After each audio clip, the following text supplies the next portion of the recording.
Nous avons collecté 180 000 kilos de déchets. Cela fait autant de détritus retirés de la nature au Qatar, des mangroves, de la route, de la plage, des sites patrimoniaux. Et ces panneaux solaires derrière moi, il suffit de les exposer au soleil et les diodes au silicium commencent à produire de l'énergie toutes seules. C'est vraiment l'un des miracles de la science des matériaux. Bonjour et bienvenue dans Qatar 365. Je suis Leila Oumera et dans cet épisode, nous explorons comment le Qatar place de bien des manières la durabilité au premier plan de sa croissance. Le pays s'est notamment engagé à réduire ses émissions de gaz à effet de serre de 24% et à tirer 20% de son énergie du soleil d'ici à 2030. Mais comment un territoire aussi ensoleillé parvient-il à la transformer en électricité ? Pour le savoir, je suis ici à l'Institut de recherche sur l'environnement et l'énergie du Qatar, ou KIRI.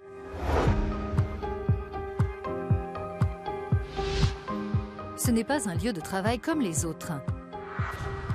Ce site tentaculaire est le centre de test solaire en plein air du KIRI, où Ben Fikis se rend tous les jours pour travailler.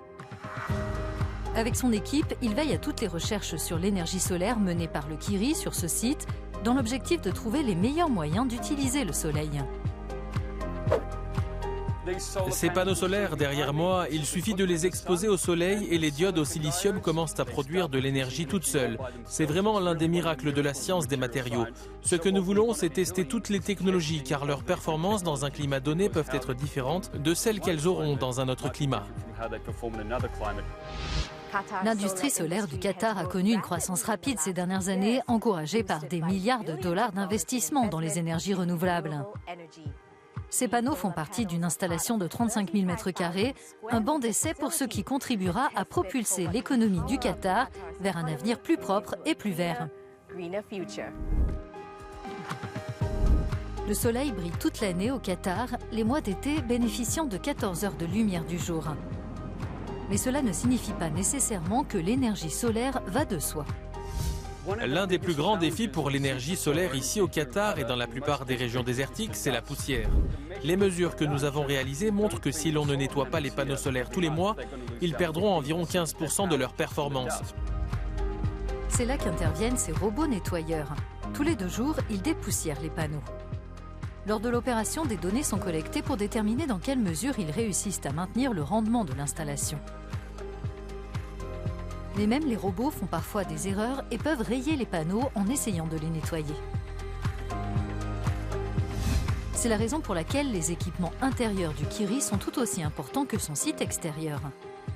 Des tests de pression à la simulation de conditions météo extrêmes, ce laboratoire soumet les panneaux solaires à de multiples tests pour déterminer leur durabilité et leur rendement et contribuer au final à leur mise sur le marché.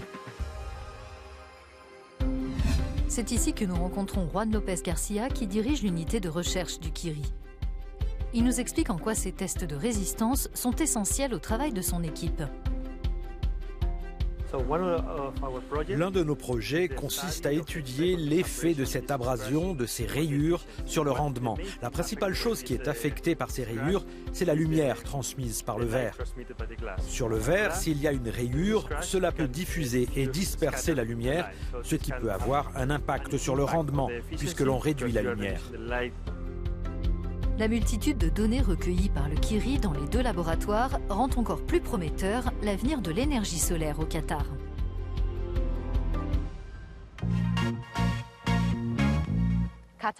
EARFNA, le centre de recherche politique et de promotion de la Fondation du Qatar, n'a été lancé que l'an dernier, mais il est déjà à l'origine d'avancées dans la recherche sur la durabilité et l'environnement. J'ai rencontré Gonzalo Castro de la Mata, directeur exécutif d'EARFNA, pour en savoir plus sur le rôle de l'organisation dans la préparation de l'avenir durable du Qatar. Monsieur Gonzalo, merci beaucoup d'être avec nous. Tout d'abord, revenons sur la réussite du tout premier sommet EARFNA. Pouvez-vous nous faire part de vos réflexions sur cet événement et sur les perspectives d'avenir du sommet ? Cela a été un premier événement formidable. Nous l'appelons le sommet EarthNA. Et c'était la première fois que nous organisions une réunion sur la durabilité dans les environnements chauds et arides. Il faut savoir que la durabilité pour ces types de climats signifie quelque chose de très différent. Il ne s'agit pas de pays tropicaux ni de pays tempérés. Nous n'avons pas de forêt ni d'eau. Les effets du changement climatique seront donc très graves. Mais en même temps, ces pays font partie de la solution car bon nombre d'entre eux produisent des hydrocarbures qui font partie de la transition énergétique dont nous avons besoin pour atteindre les objectifs de l'accord de Paris. La sécurité alimentaire et la pénurie d'eau sont deux grands enjeux du développement durable que le Qatar réussit à gérer. Que peuvent apprendre les autres pays des régions chaudes et arides des politiques du Qatar ? La sécurité alimentaire est un immense défi. Et bien sûr, quand vous n'avez pas d'eau, c'est encore plus difficile. Le Qatar a introduit des technologies pour renforcer le recours à sa propre production alimentaire et de nombreux enseignements peuvent être tirés par d'autres pays. Mais les solutions doivent être adaptées à chaque écosystème et à chaque type de sol. Je pense qu'en ce sens, la sécurité alimentaire ne consiste pas seulement à faire pousser sa propre nourriture, mais aussi à pouvoir compter sur l'approvisionnement venant d'autres pays. Par conséquent, les routes commerciales et la capacité à avoir des échanges commerciaux sont également très importantes pour la sécurité alimentaire. Ces dernières années, nous avons vu un nombre croissant de jeunes se donner les moyens d'agir face à la crise climatique. De quelle manière EarthNA les aide-t-il à se faire entendre ? Lors du sommet, nous avons eu plusieurs sessions avec des jeunes et nous avons pu entendre ce qu'ils avaient à dire. Ils ont été très catégoriques sur la manière dont ils veulent hériter de notre planète et sur les solutions qu'ils peuvent apporter. Les jeunes font clairement partie de la solution. Ils maintiennent la pression et je pense qu'il est très important pour la génération actuelle, celle qui dirige le monde, d'être à leur écoute.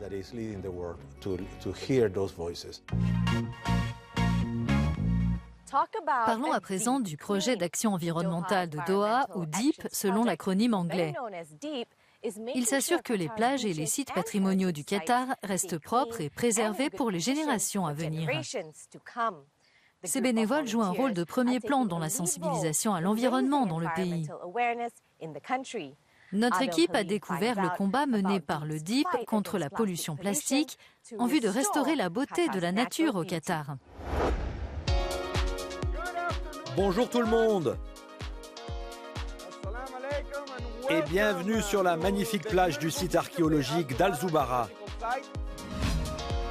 Les dizaines de personnes présentes ne sont pas là pour se détendre au soleil, mais pour travailler, mettre les mains dans la saleté et nettoyer la plage. Cela fait 5 ou 6 ans qu'on fait cela et on a mobilisé 11 000 bénévoles, la majorité étant des élèves des écoles. Aujourd'hui, vous pouvez voir que des étudiants, des élèves d'écoles primaires, des familles et des entreprises se joignent à nous. Tout le monde participe à ce grand mouvement que l'on a créé au fil des ans.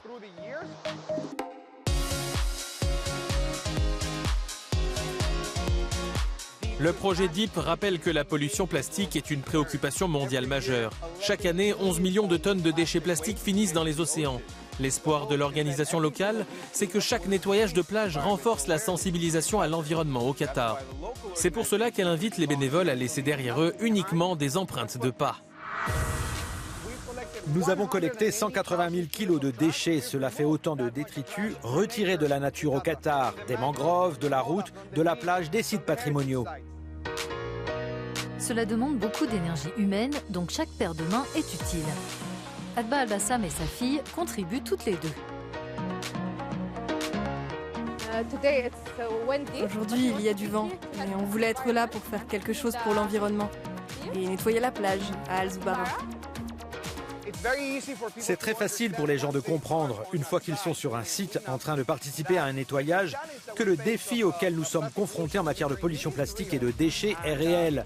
Et c'est beaucoup plus facile d'avoir une conversation après avoir vu à quoi ressemblait l'endroit et comment nous l'avons laissé, que de vous convaincre de la gravité de la situation sans que vous ayez ce contexte en tête. L'art permet d'inciter à réfléchir aux manières de changer les choses. Certaines des bouteilles collectées lors des nettoyages précédents ont été utilisées lors des récents Doha Learning Days. Nous avons un ensemble d'objets qui ont été collectés sur les plages à travers le Qatar. Nos élèves vont se montrer actifs et réaliser une œuvre d'art collective. Ils vont créer un dugong et une tortue. Et ces œuvres représentant des animaux sont porteuses d'un message. Nos terres sont dégradées et cela a un impact sur les animaux que l'on trouve au Qatar. Nous avons de magnifiques requins-baleines qui se regroupent ici, nos magnifiques dugongs, mais aussi nos tortues de mer qui nichent sur nos plages. Et parfois, quand elles voient des sacs plastiques flotter dans l'eau, elles les confondent avec des méduses. Je pense qu'il est de notre devoir d'agir et de faire en sorte de laisser notre terre dans un meilleur état. Une préoccupation partagée, un groupe d'élèves d'une dizaine d'années a lancé l'initiative Activists in Action qui vise à interdire les plastiques à usage unique au Qatar, une mesure appliquée depuis par toute leur école. D'après les recherches qu'on a faites, l'interdiction des sacs en plastique est une étape très importante pour aller vers un environnement sain. Si l'on veut un environnement sain, on ne peut pas l'obtenir en utilisant du plastique pendant 12 minutes, puis en le jetant au bout de 12 minutes. Il reste sur la planète bien plus longtemps qu'on ne l'utilise. Ce n'est donc pas juste pour les autres personnes, ni même pour les animaux. De retour à Al-Zubarah, Ferhan Sakal est un habitué des nettoyages sur la plage. Il espère voir encore plus de nouveaux visages la prochaine fois. C'est une très bonne initiative qui peut être encore plus développée au Qatar.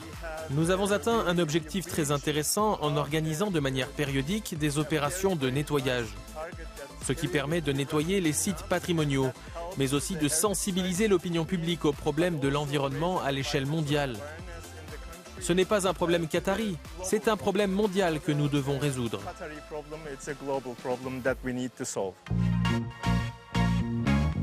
En contribuant à la lutte contre le changement climatique et en donnant aux générations futures les moyens de prendre des mesures significatives, le Qatar encourage le développement de son économie verte. C'est la fin de cet épisode. Pour en savoir plus, rendez-vous sur euronews.com et n'hésitez pas à nous contacter via notre hashtag. Merci de votre attention et à bientôt dans Qatar 365.